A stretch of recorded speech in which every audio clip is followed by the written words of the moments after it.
شیطان قسم خورده ماست. چیزی که شیطان رو ناراحت میکنه توبه جوان هست. در سن جوانی توبه جوان بزرگترین توهین و سیلی و خنجر تو پیشانی ابلیس هست.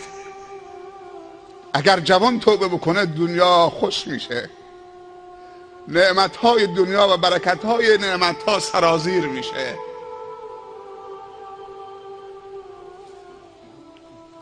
چون جوان توان گناه دارد. توبه پیرمرد به اندازه توبه جوانی که توان و قدرت گناه دارد و زمینه گناه دارد، زمین تا آسمان در قیمتشون تفاوت هست. گرچه خداوند همه توبه ها تا قبل از اینکه زمان توبه مسدود نشده باشه، وقت خاص نرسیده باشه، توبه پذیر است و ما قبل توبه را می آمرزد. التائب من الذنب کمن لا ذنب له. چرا همش صحبت توبه میکنیم؟ در نماز جمعه گیادون صحبت از توبه کردیم. بعد از زلزله 6 ماه پیش جزیره قشم و زلزله پی در پی و متواصل این جزیره، احساس نیاز شدید به توبه می شود. مثل که نیاز حالی ما فقط توبه نصوح هست که همه دست جمعی توبه بکنیم تا نظر خدا را نسبت به خودمون مثبت بکنیم. ولو ان اهل القرى آمنوا واتقوا لفتحنا علیهم برکات من السماء والارض. اگر اهل روستایی و قریه یا جزیره‌ای یا قومی یا ملتی دو صفت داشته باشند، ایمان به خدا، ایمان صادق داشته باشند و تقوای خدا و ترس خدا تو همه زمینه‌های زندگیشون جریان داشته باشه. ما میگیم تقوا فقط در مسجد از خدا بترس. در مسجد آدم خوبی میشیم، روز جمعه در نماز عید آدم خوبی میشیم، در نماز 5 وقت آدم خوبی میشیم. از پله مسجد که بیرون آمدیم تمام شد دیگه، رفت.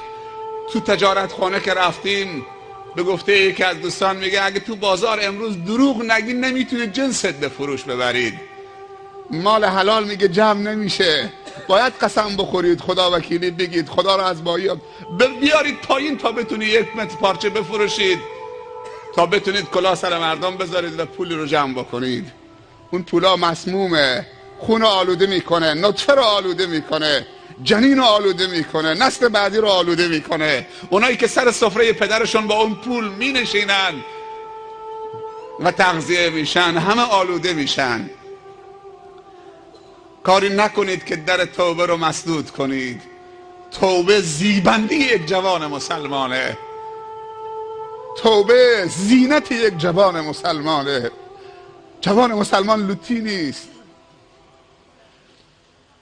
جوان مسلمان اصلا شایستش نیست که سیگار بکشه، تا چه برسه که بگیم جوان مسلمان معتاد شده. وای چقدر ما بی تفاوت شدیم، معتادی دیگه مد شده. اگه کسی تریاک نکشه، تو خیلی مناطق میگن تریاک دیگه مال دختراست. اگه کسی گفت تریاک میکشه، تریاک مال دختراست.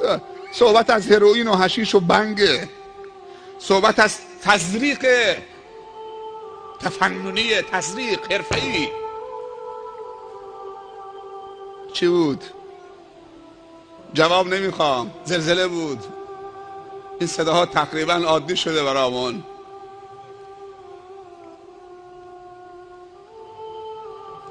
این صداها ما رو نمیترسونه، این که زمین به لرزه ما میترسیم. هیبت خدا داخلشه. زلزله یکی از سهمناکترین بلاهاست و عذابهای خداونده و بعضی موقع زلزله وقتی شدت پیدا میکنه زمین دیگه طاقت تماسک نداره و باز میشه زمین. خداوند قدرت‌های عجیبی داره، هر کدومش در جای خودش مهیب هست و هیبت داره و پشت مرد که غرش میکنه در اوج اقتدارش در دنیا و تکبر به خرج میده در مقابل خداوند واقعا میلرزاند. هیبت خدا نمیشه با شوخی کرد، معصیت خدا نمیشه با شوخی کرد. معصیت رو به شوخی نگیرید. هر شوخی میکنید بکنید، اما با معصیت و گناه شوخی نکنید، با جهنم شوخی نکنید، با خشم خدا شوخی نکنید. خداوند رحیم و رؤوفه و رحمان و تواب و کریم و ستاره و غفار الذنوب و غافر الذنب. خداوند مهربان هست، بندگانش را دوست دارد و دوست ندارد که بندگانش را عقاب بکند.